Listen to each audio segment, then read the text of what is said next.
All right, well, the project for tonight is going to be mount a hand crank winch on the front of this boat trailer.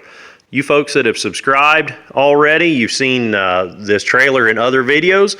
We did, we did bunk boards in one video. I just finished up the wiring video where we wired up taillights. And you folks that haven't subscribed yet, go ahead and click that subscribe button. You will get to catch up on whatever else we might do to this thing. And once we get it done, you can see the boat sitting out there on stands. We're going to put the boat on the trailer and we're going to back it in here. We're going to be doing a lot of work on that boat. So click that subscribe button. You get to see all them videos. The winch that we're going to be using, I've ordered this off of Amazon. It was a pretty good deal. And I don't have any experience with these Reese winches. I've mounted cable winches on a couple of John boat trailers that I've done over the years. And I've used 40-foot cable winches on the front of two of those, and it worked out really slick. But on this one, we got a good deal on this, so we're going to put this on the front. It already has some mounting holes, so hopefully we'll be able to just bolt it right on. All right, well, open the top of the box up, and it comes out in two pieces. So the winch and handle need to be assembled. Got the instructions here. I'll look through them a little bit, but it looks like basically it comes with some cardboard packing stuff. There's a Teflon nut on here, and looks like it's going to be a pretty simple assembly here. Of course, I say that and I won't be able to do it with one hand. So I'm going to go ahead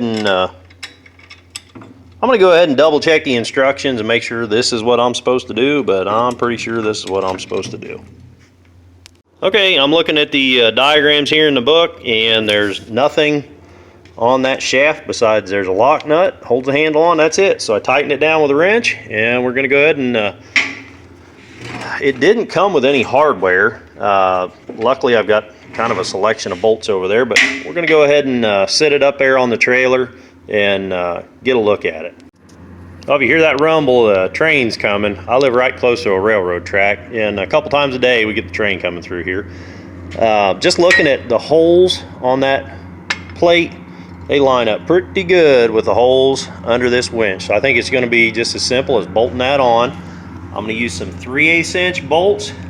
Well, the train just moved on through. I got this thing mounted up. It's pretty simple. Again, I used 3/8 inch bolts. And there's two of them in there. That one in the back was kind of hard to get to, just with my fat hands and stuff. I used hemostats.